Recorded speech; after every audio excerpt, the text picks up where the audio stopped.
Cecile Tremblay, a name who went from here's somebody new on the scene, quite promising, to becoming one of the cult people. One of those where, unfortunately, the sort of media circus has slightly influenced the secondary prices.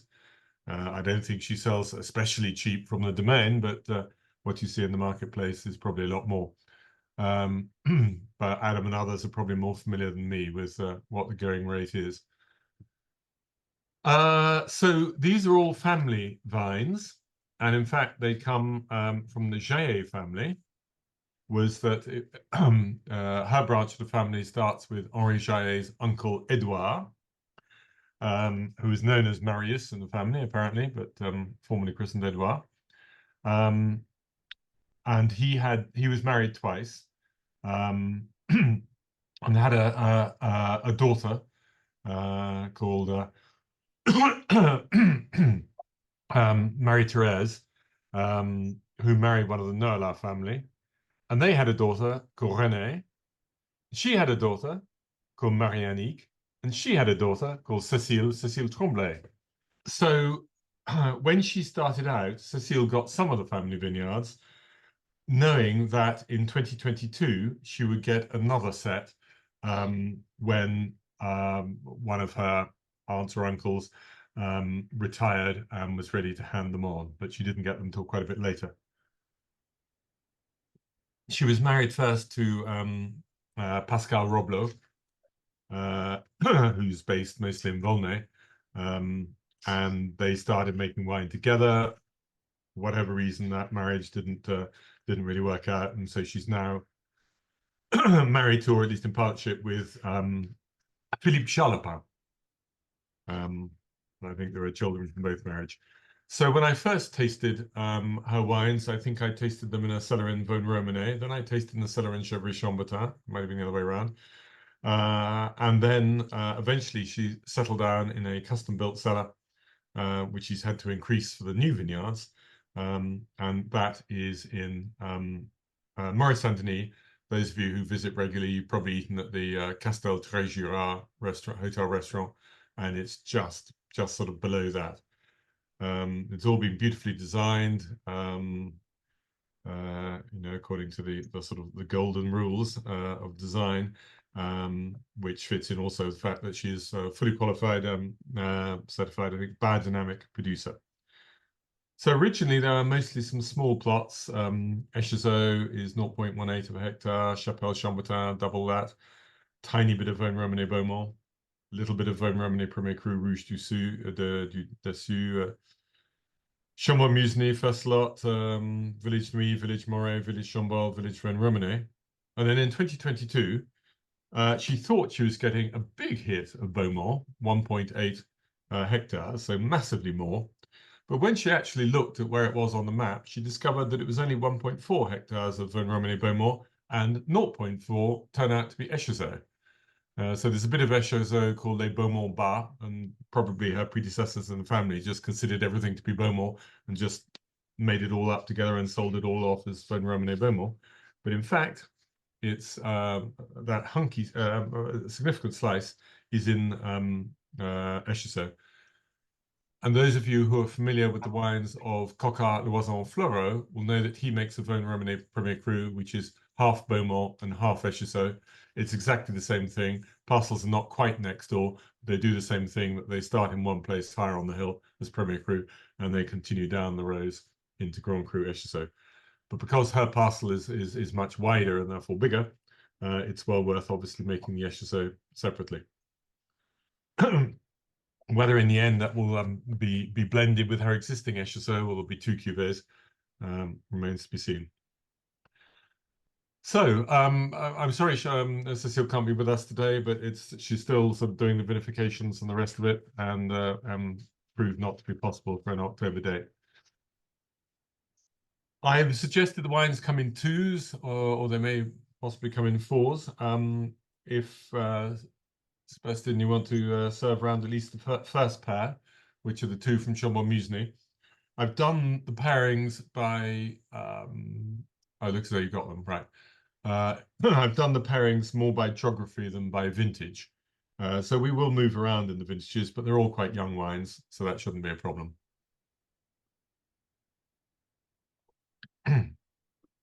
So she actually has her Les Cabottes is just the name that she's given the cuvée. Cabotte being, as I'm sure you know, the stone buildings which are sometimes put up in the vineyards where they've taken stones out of the vineyards to build them, and then rather than just building a wall or leaving them in a pile, they built a little hut for the vignerons to use.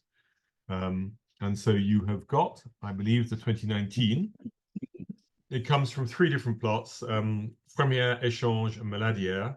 Échange is a vineyard which is partly Premier Cru and partly village. Première is a really well, it's close by, is really well situated village wine, one of the best that isn't the Premier Cru. And then Maladière, which is a little bit slightly further down the slope. So they're good sites, and she blends those 3 together to make Cabotte. She also sometimes makes a cuvée called Échange, which is 100% with whole bunches, which she sort of does to prove that she can do a whole bunch of wine if she wants to, but mostly she prefers to have it predominantly destemmed, but still there'll be a percentage of whole bunches in the years that she thinks suitable. So we have the 2019 here. There were just a few whole bunches in a vintage which could get higher in alcohol, especially as yields weren't particularly high. She was slightly under 30 hectolitres a hectare this year. But this comes in at 13.6, so that, to my mind, counts as balanced in these warmer years. And she would have maybe used a few more, but when you have a warm year, you tend to have a slightly higher pH, i.e. lower acidity. And if you use lots of whole bunches, then you also tend to increase the pH. So that would be a reason for not going further. So maybe after you've tasted these 2, and maybe the first 2 Vosne Romanee wines, we'll talk a little bit more about her style. But this gives you a chance to get them under your belt. I don't know how familiar are you? Most of you relatively familiar with her wines, or for some of you, are they more off the radar? Off the radar for me. Off the radar. Okay. Yeah, I mean, it's not a huge domain. I mean, obviously, it got bigger in 2022, but prior to that, it was 2.5 hectares of village wines, under a hectare of Grand Cru, of Premier Cru, and under half a hectare of, or about half a hectare of Grand Cru. So, you're not going to see vast amounts distributed. I'll maybe talk a little bit about her style now. So she always, I mean, she's not a particularly extrovert person. And I think the wines could be viewed in that class as well. She definitely has never wanted to make punchy, upfront, dark-colored, heavy new yolk content, lots of cool pre-maceration, etc., etc. Always wants to be discreet in the vinification, sort of let the wines make themselves, if you like. And I liked the wines to begin with, but it took me 2 or 3 visits before I really clicked and understood. And actually, it was the 2021 vintage that really taught me that. I mean, other people had got there first. I mean, I was reading absolutely glowing reports. But 21 being a much lighter vintage, all about the finesse, and it just clicks with her style.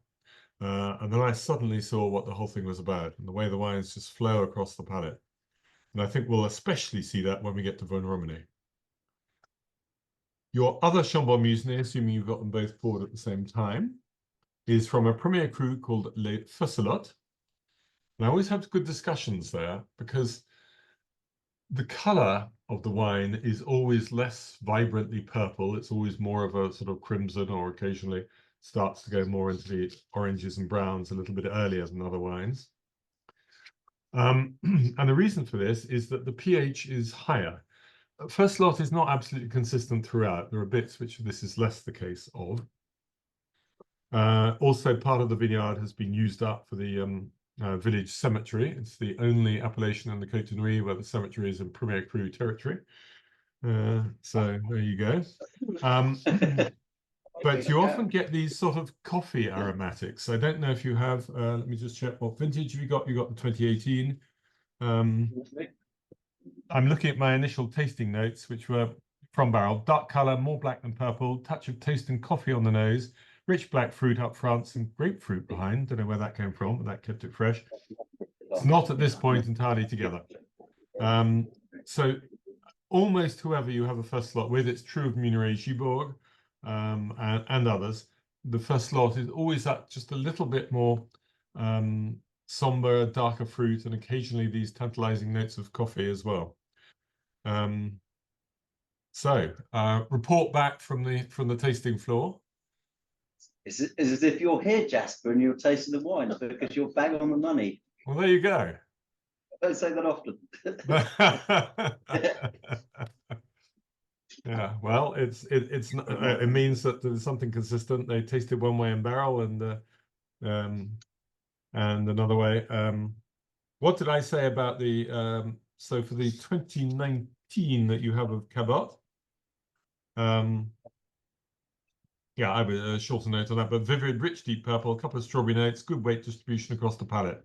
Just a very sound village wine across the board is how I felt at the time. I beg your pardon?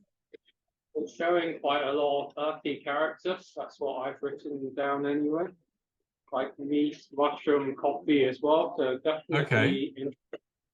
Right. So yeah, it's beginning to come on, beginning to evolve. Yes, I mean I'm not experienced with her wines with any great age, and I'm not sure that you see them around very much. And indeed, it's noticeable the wines that you put together for this tasting.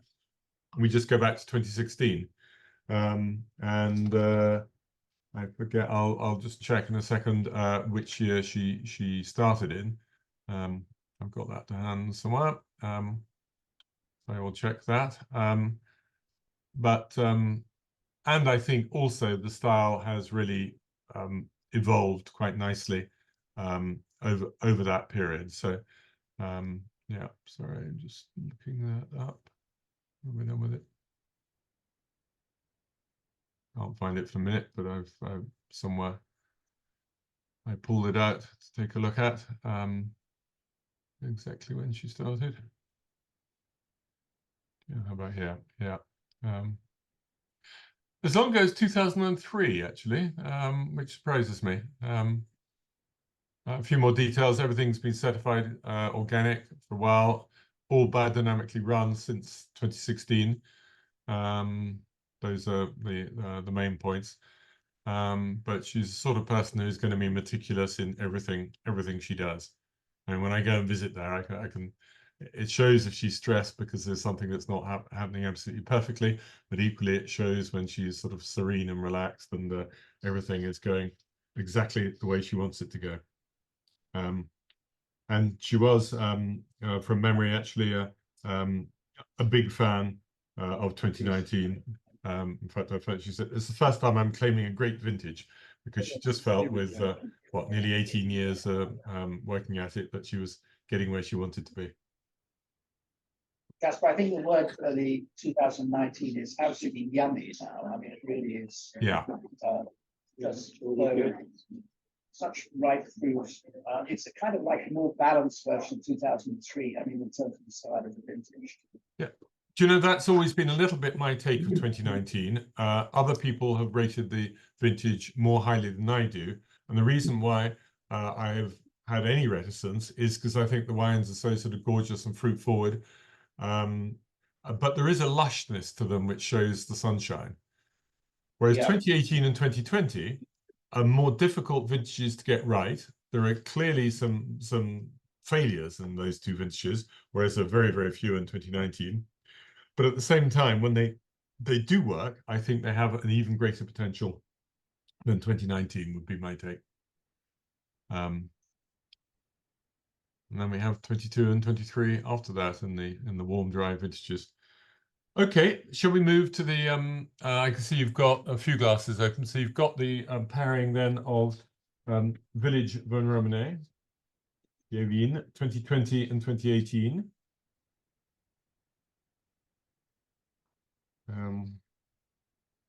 So 2020 was very early crop.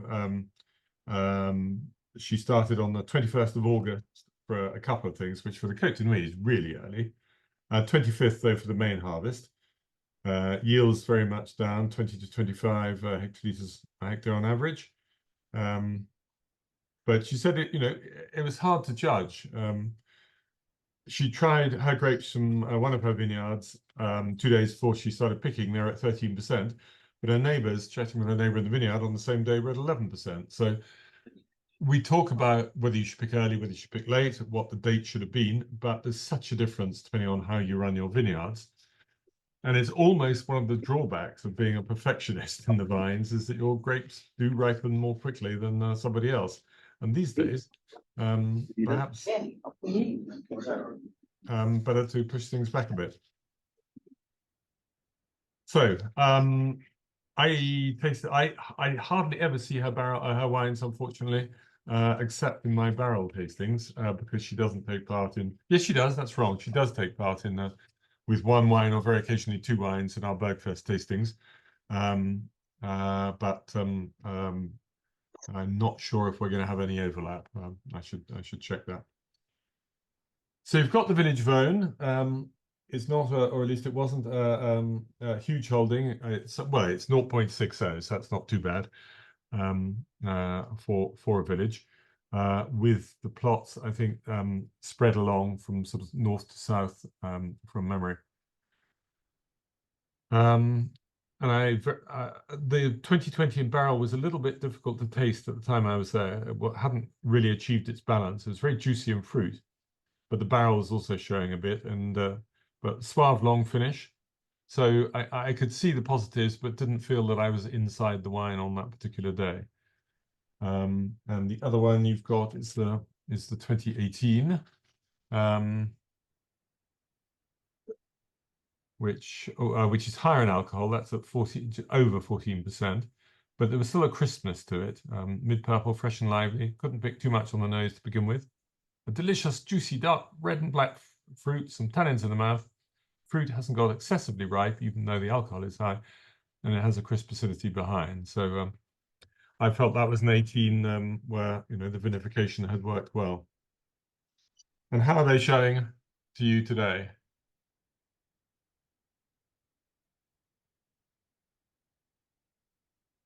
Who's going to be brave? Still drinking.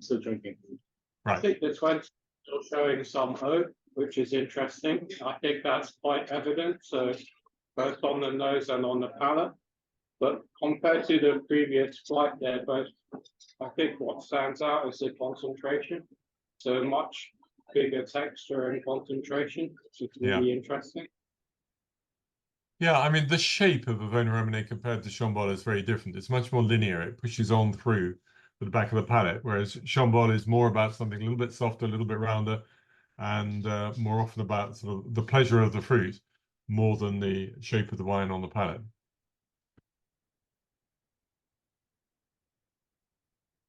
Any thoughts, Richard? For me, the 20 is a more complete wine. It's got no hard edges. It's beautifully balanced. 18 has got really settled down. Might you want to maybe for growing time?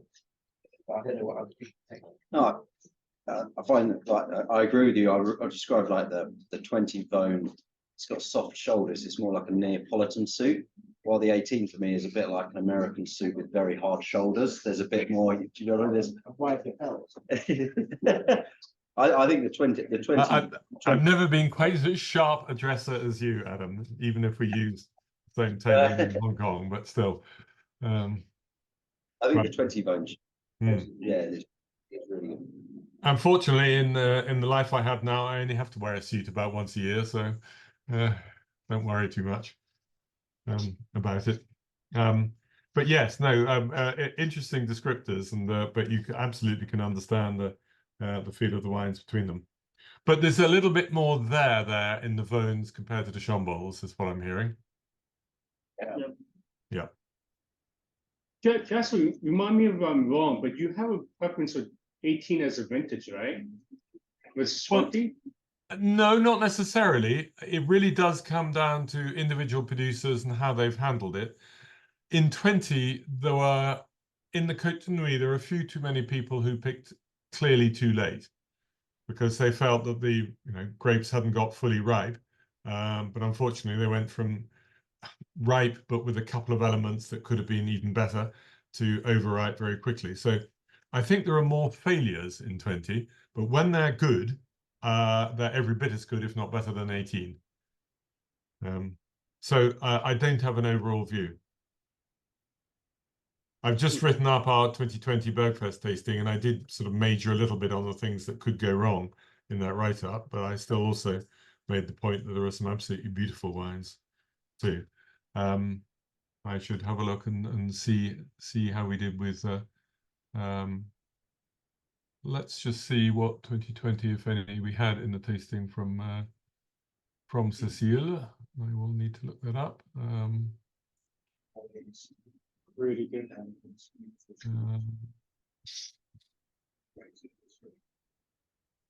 haven't got the tasting notes, but here we are. We had Les Rouges du Dessus, which I gave a pretty good rating to, and we may have had either an Echezeaux or a Chapelle Chambertin. Let's take a look. She normally puts 2 in, but it's not invariable. Drinking today.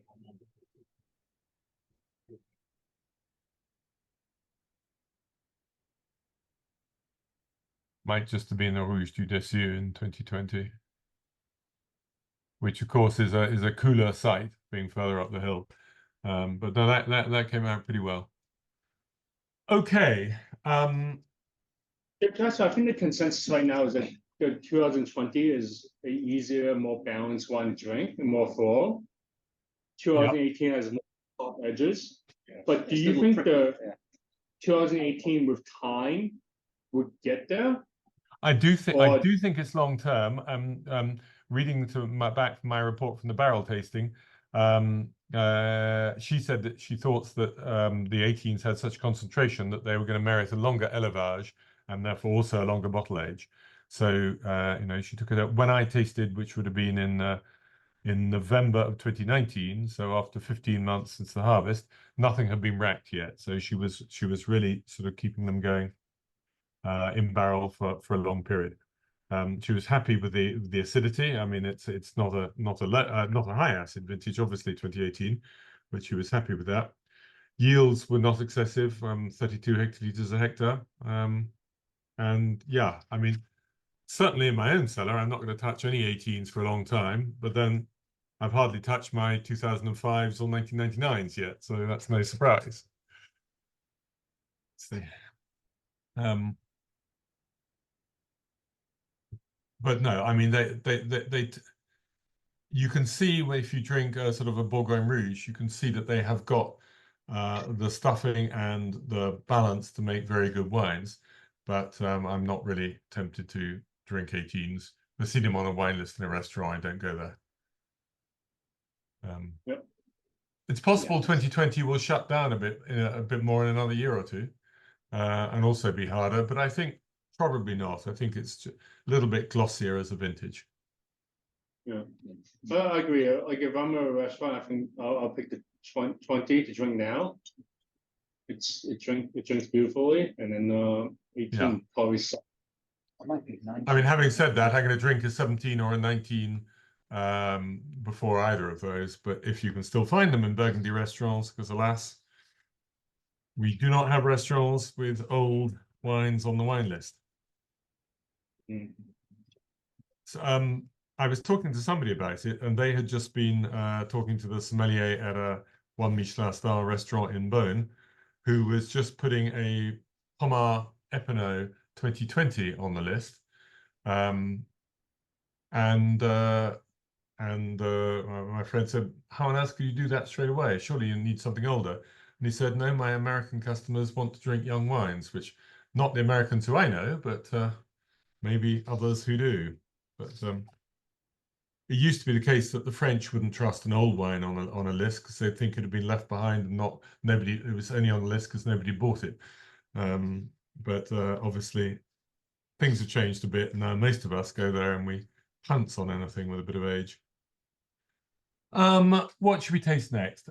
Right, we've got 2 Premier Crus, one labelled only as Premier Cru, and the other being her Les Rouges du Dessus. So talking about the Premier Cru first, that's in 2021 when she had to blend together her 2 vineyards of Beaumonts and Rouges du Dessus because she made so little that it wouldn't have made any sense at all to make them apart. What about news I have of that? Yeah. And it's actually about half and half. And I like that very much in barrel. There was then, however, definitely a reductive character up front, but you can find that in barrel, and that would normally be resolved before it gets into bottle. And that became steadily yes. And with swelling, the fruit became clear, brilliant fruit underneath, dancing with classic tensile strength. So I didn't worry when I came to score it. I didn't worry about the reduction because what you could see underneath was so good, and the finish was really impressive. And that's when I understood quite the value of her laid back, hands-off style, was when I was tasting those 21s. So I'm hoping that's a bit of a treat. You will also find a Premier Cru in 22 because of getting the new vineyards and finding that some of it was Echezeaux. She separated that out, but I think she'd already declared it at the harvest as Vosne Romanee Premier Cru Beaumonts. So she separated that out and made that bit just a Vosne Romanee Premier Cru, bottled separately from the Beaumont. Now, the vintage that you have, the Rouges du Dessus is 2019. Yeah. Back there again, which surprisingly, for some reason, she doesn't always show all the wines when I do the barrel tasting, and she missed showing that one that year. I could have a little quick look and see if we maybe tasted it during a Bergfest. But if you like to take a second to taste those 2, I will see if I can dig up any other tasting note.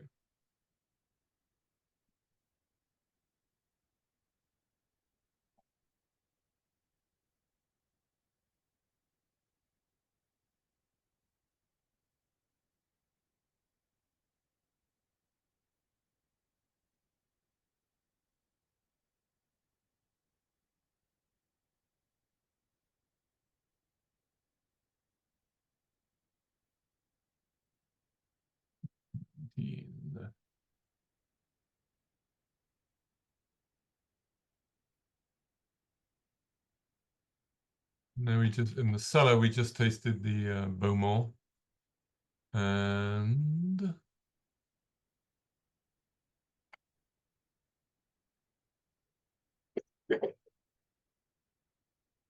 oh yes, no, we did taste it. We tasted it in Bergfest, and I gave it 96 points and 5 stars.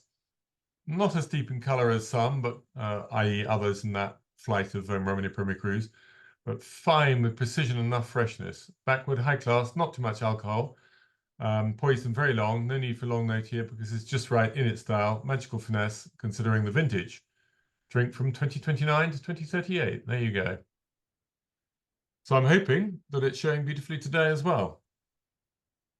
Yeah, it really is. It's got an elegance and precision about it, which actually previous to rights. Yeah. Okay, so in Rouges du Dessus, sorry, the upper part of Les Rouges, you're getting reasonably high in altitude, and you're definitely sort of almost straight onto the rock. It's a finished limestone soil, not much clay. And then the lowest part of the vineyard, the Rouges du Dessous or the Rouges du Bas, is actually part of Grand Cru Echezeaux. So her holding is above that in the Premier Cru bit. And then there's a final bit even higher, which is just Village Les Rouges. But it's not a vineyard that's associated with quite the depth and amazing potential as a Beaumont, a Petit Mort, a Regnault. So it tends to make more fine-boned wines. So again, tying in with her own style. And it all seems to have come together really, really well in 2019. And how are you getting on with the 2021 blended Premier Cru?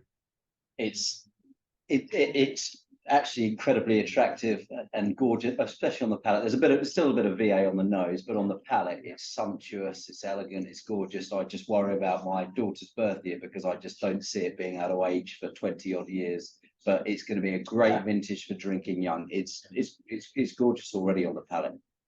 Yeah, no, I think that's right. I'm afraid, sorry for your daughter, but I'm afraid that they're not made for long term, and you couldn't make them. And if you tried to make them for long term, you'd screw them up, I reckon. But given how difficult that vintage was, I think that's I thought when I tasted in barrel, I thought this is impressive. So well done her. Yeah. When you say they, you mean 2021, you don't mean Cecile Tremblay. Yeah. I mean the 21 wines were really hard to make, and in the Côte de Nuit they did work out better than the Côte de Beaune. But you may remember all the sort of importers were saying this is a great classic Burgundy vintage, and at its best it is, but it's not a long-lived vintage.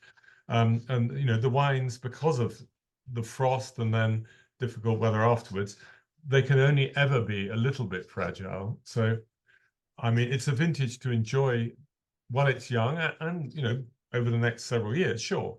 But if you have them in your cellar, there's no point in thinking you're going to put them away for a long, long time until my daughter is ready to drink them. Unless she starts early, but still, no. So, you know, and so is the end of September. She started on the 26th of September. She, in fact, ended up with a reasonable yield, 25 hectares a hectare. Yeah, but the Beaumont and the Rouges were the worst hit from frost, and so that's why she had to put them together. She used a bit of less new wood in 2021 because she didn't think that the wines had sort of the stuffing to support it. But, you know, elegance, finesse, and just a very remarkably attractive light touch in the way she makes the wines. I think you probably want to spend a minute or two to savor those two and not hurry through them. On the other hand, you can polish them off over your dinner. Yeah. Less keen on the 18. It's not. You don't feel as much the winemakers have. Yeah. Could you have more of this option? I think I'd like to. I really would. Good, that's very encouraging then. So people were maybe possibly a bit so-so about the two Chambolles, could see the point with the village Vosne Romanee, and now moved up a gear with those two, is what I'm hearing. And yes, thanks for the confirmation. Are you ready to look at the next pair? Would you like another minute or two? It's all two of those. Yeah, absolutely. Scott can always cut the pauses from the eventual podcast that this will become. Oh wow, sure. Yeah.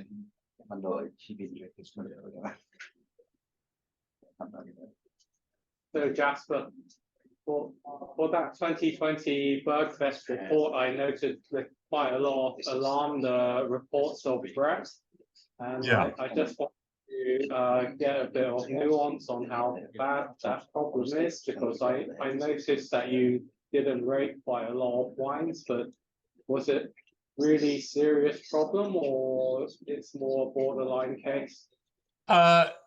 It's a mix. They were the ones that weren't rated were too strong for me, but then, you know, as professionals constantly tasting, and once you get to associate a certain sort of set of flavors with a problem, then the alarm goes off immediately. There will have been a few other wines which had a tiny bit of it, which in fact would normally pass muster for almost everybody, but you're aware of it, but it hasn't ruined the wines. And possibly some of the ones I didn't rate would be okay. But what I'm going to do, there are 3 or 4 producers where there was more than one example, and I'm going to talk to them, but I'm getting awkward responses. Some people absolutely admit it and say, yes, we got caught out. We're on top of it now. We've worked out what we need to do. We got rid of we haven't reused any barrels that were affected. And I think you can put it behind us. Some people are completely open about it, and others absolutely not. They're sort of a little bit in denial. They will have done tests while the wines were in barrel, but things don't stay the same. They don't stay stable.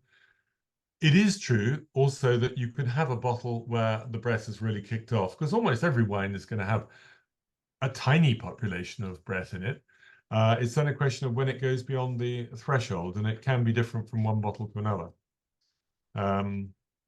So, I'm drinking my way through a case of a 2007 Village Chambolle from somebody, and I've had 2 bottles which were horribly breathy. One where, because I was looking for it, I could detect it, but it was fine to drink, and one that was completely clean. So, it's a problem, but I think I have to have these discussions with the producers, and if I'm told never to come back, well, I'll be sorry, but you can't ignore it. Yeah. There are ways you can there is a guy who's a specialist in the region who can come and sort of blast it out of your wines, and will get rid of it completely. But like, sorry, excuse me. Any other reasonably dramatic treatment, it's almost certainly going to take away some of the quality of the fruit in that wine.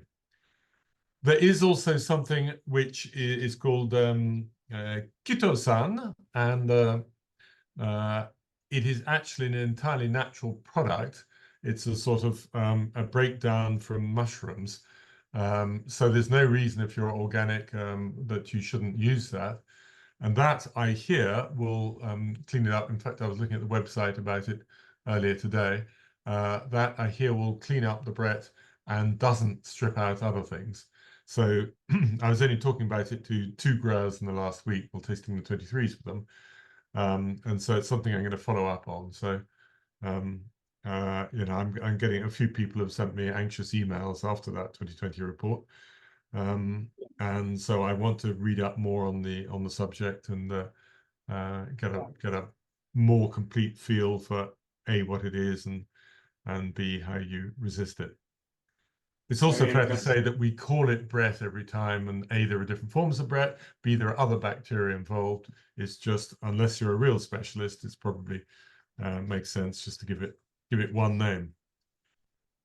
And I think Brett exists in white wines too, but nobody minds about it in white. Okay, so we move to Les Beaumonts. So Beaumonts is a big vineyard, partly in the commune of Vosne Romanee and partly in the commune of Echezeaux, so it continues to be called Vosne. It starts high on the hill, but if you're right at the top, it's only going to be a village.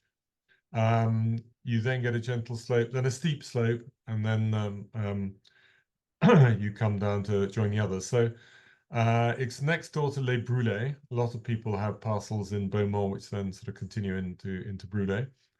And before you get on to Rouges du Bas, it's a wine which in general makes wines with a little bit more intensity than I would expect from Les Rouges, but perhaps not quite as much as Petit Mont Regnault or the vineyards a bit lower on the slope like Marconceau. Beaumont also, if you come down the slope from Beaumont, at the southern edge, you're on the side alongside Brûlés, but you come down into the top of Souchot. So we have got today's 2020 again and 2016. Leave you a moment to play with those, and I'll just see if I've got. I didn't taste the 16s in barrel. It was before I'd started the JMIB website. So unless I saw it in, I do have some notes by the look of it from 2016. Let's see if we're lucky. Don't seem to have tasted the 2020 Beaumont, as they say. She does choose sometimes which cuves you get to taste. But I've got a nice note on the 2016, which I did taste out of barrel in October 2017. Right, here's the 2016 note. No, it isn't. It's just vanished from my screen, even as I was about to read it out. And I've just can now confirm that I haven't tasted the 2020 of the Beaumonts. Yeah. Back to the 2016 Vosne Romanee Beaumont from south-facing vines planted in 1927, which escaped the frost. Always good news in 2016. Glowing fresh purple with some vibrant hillside fruit, darker notes as well, blackberry even on the palate. Then a beautiful, lacy, silky texture with a core of fresh, pure, dark raspberry notes, all in perfect balance. 94 to 96, gave it 4 stars. So I was, that was actually my favorite wine of the tasting. I gave it a higher score than the Echezeaux. And the Chapelle Chambertin, for some reason, was so reduced that it was too difficult to taste. I'm 2020. I've tried the 60, but I do the 20. There is just on the nose, there's just a slightly, in my glass, just a slightly sort of rubbery edge. But on the palate, it's spectacular. It's spectacular. Like, but on the nose, there's just something that I can't put my finger on that just doesn't. Whether it could be the glass, but I think there's something on the palate. It's just the weight of fruit again. It's quite seamless. There aren't hard edges. There's the weight of fruit, and it just flows through.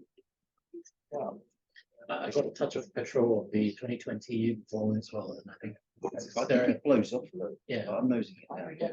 I need to finish one. on the palate, yes. But I think a takeaway from our 2020 Bergfest was these wines are so adolescent at the moment that, particularly in the aromatics, some of them were a little bit all over the place. But my expectation would be that they would come back into balance a little bit later on. And then the 2016.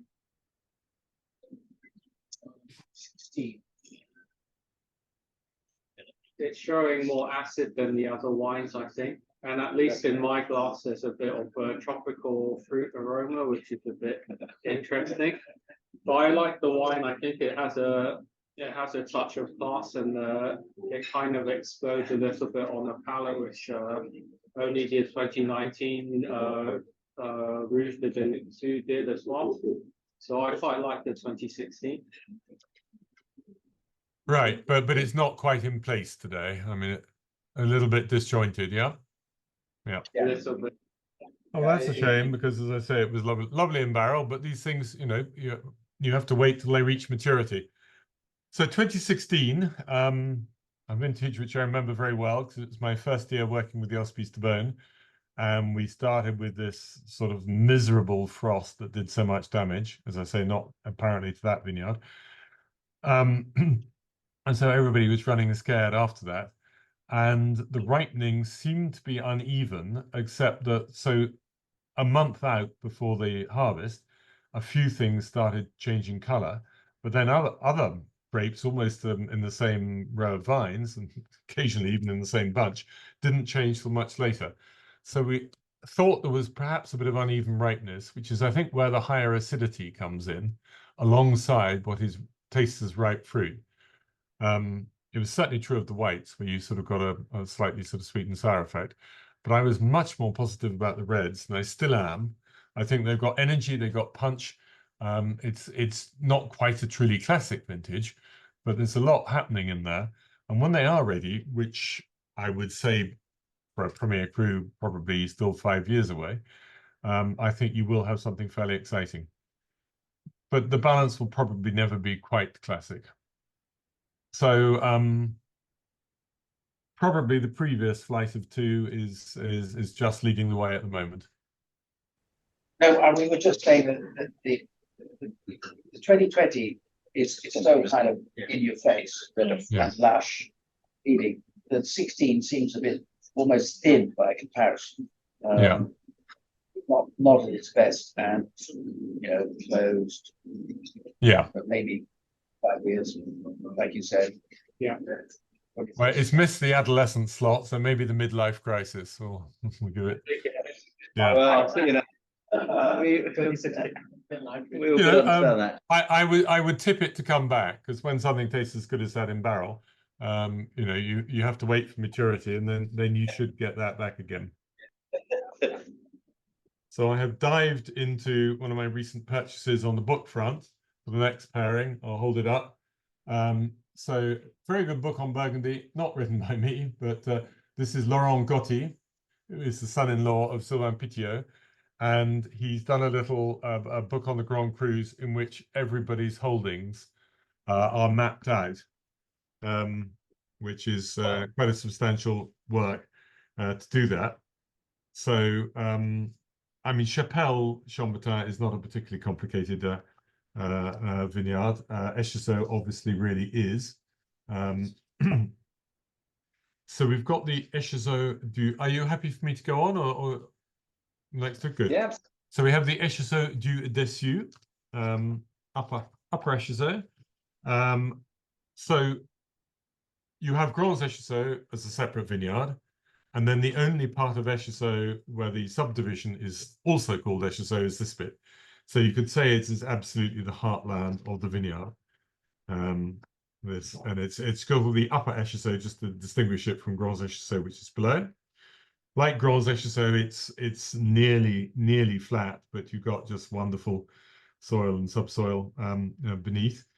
And most people have plots which run from sort of the upper part, not quite the top, but the upper part of this vineyard, in sort of strands going down. But as I say, there's not a lot of slope.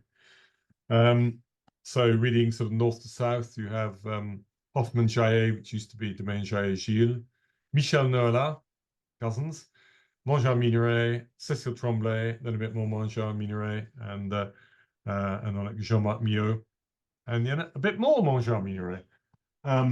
Anyway, so Cecile has got a smallish holding here. I think I said 0.18 if I haven't got it muddled up.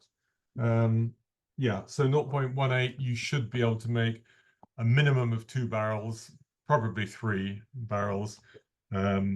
If you're getting up to 4 barrels, you're probably pushing it a bit from that size of holding. But really well situated. And what vintage do we have? We're on the 2018s. So I will go back to my my notes on Cecile Tremblay, see what I've got on those. The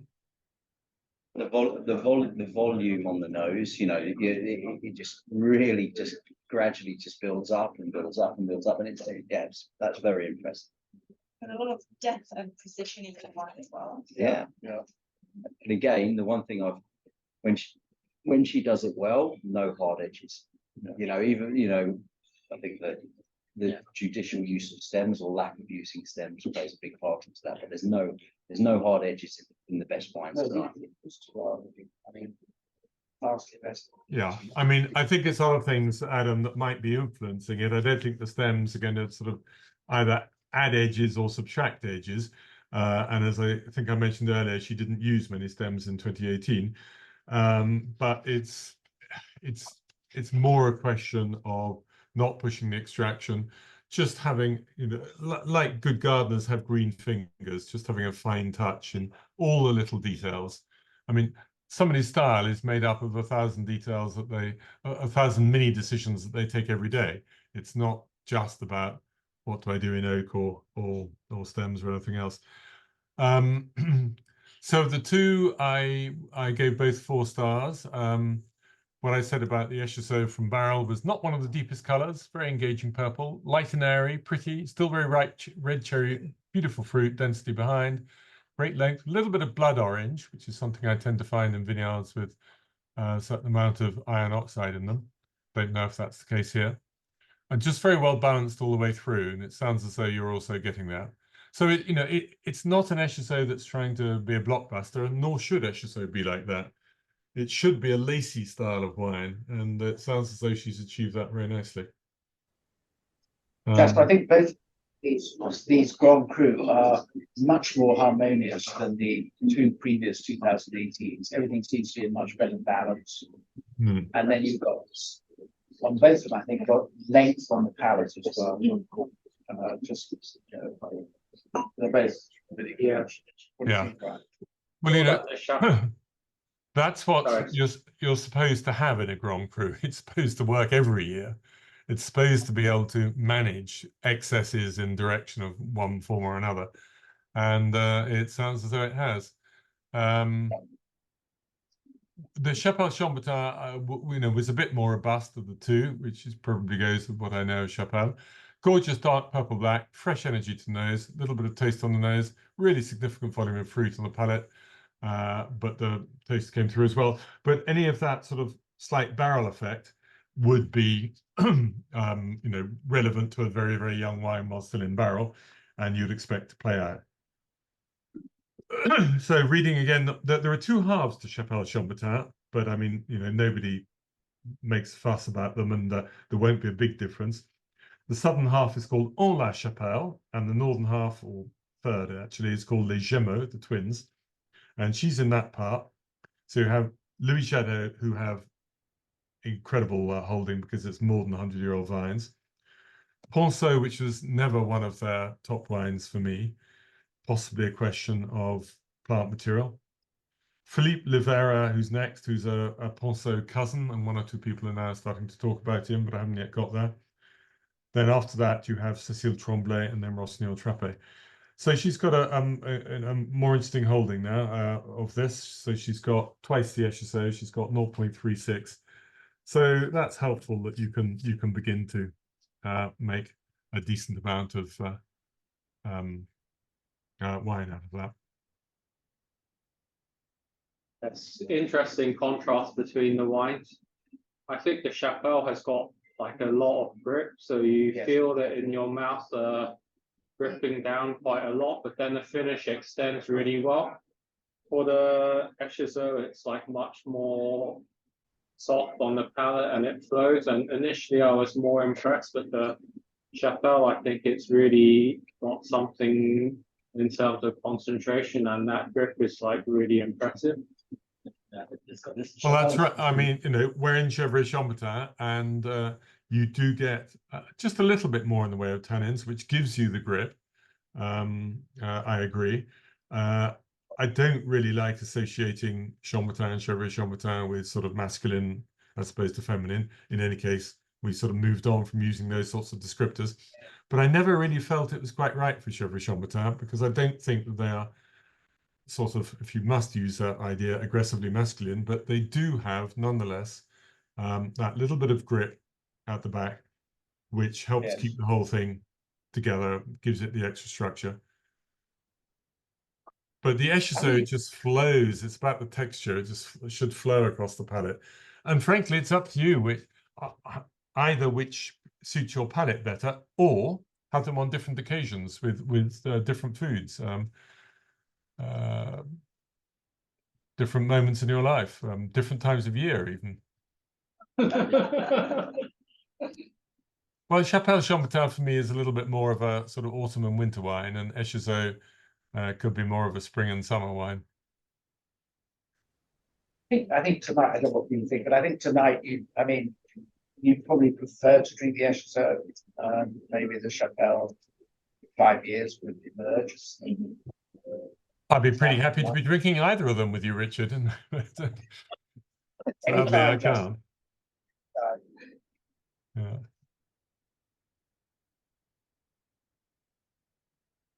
So we have covered most of her vineyard. We didn't do all the village ones, but I think sort of the Vosne Romanee wines plus the Chapelle are really key to what she does. We haven't. I'm pleased that we got both the Rouges du Dessus and the Beaumonts into the tasting. So I think we've had a pretty good range. Incidentally, the other new things that have arrived in 2022 is a Clos Vougeot, 0.22 of a hectare, and she's got an extra hectare of Village Moray, so you'll be seeing that around. But I think from the sound of it, Cecile is a grower who you'll be looking out for and adding to the list of ones to go for, which is great. I think there's a certain part that she excels in. So do I think there's a plot she excels in? Yeah. Well, I mean, it's really in the Vosne Romanee Premier Cruise. And I've loved both the Echezeaux and the Chapelle at different times. I think as you go up the scale, you can really see it. I've liked her Aux Échanges bottling of Vosne Romanee. It's a very small bottling, just a few barrels. And it's also 100% whole bunch. I'm not sure if she's continued with that, actually. I'll have to check that. But when I've tasted that, I've loved that. And I'll be fascinated to see what she does with a sort of decent holding of Maurice Saint-Denis, which is a village I like a lot. There is a question which Michael, were he to have been there, would definitely have asked, and were Cecile here, he would have asked Cecile, which other vineyard would you really want to work with? So she's not here to answer that, and I haven't thought it out in advance. But I'm wondering what we might sort of give her to play with. I think it would be fabulous to see her doing something in Clos de la Roche. And maybe we could give her half a hectare of Chapelle Chambertin Cabottes at the same time. Well, let's do it. Let's do it, exactly. Yeah. Anyway, thank you, everybody, and see you again soon. Enjoy your evening. Bye. Thank you.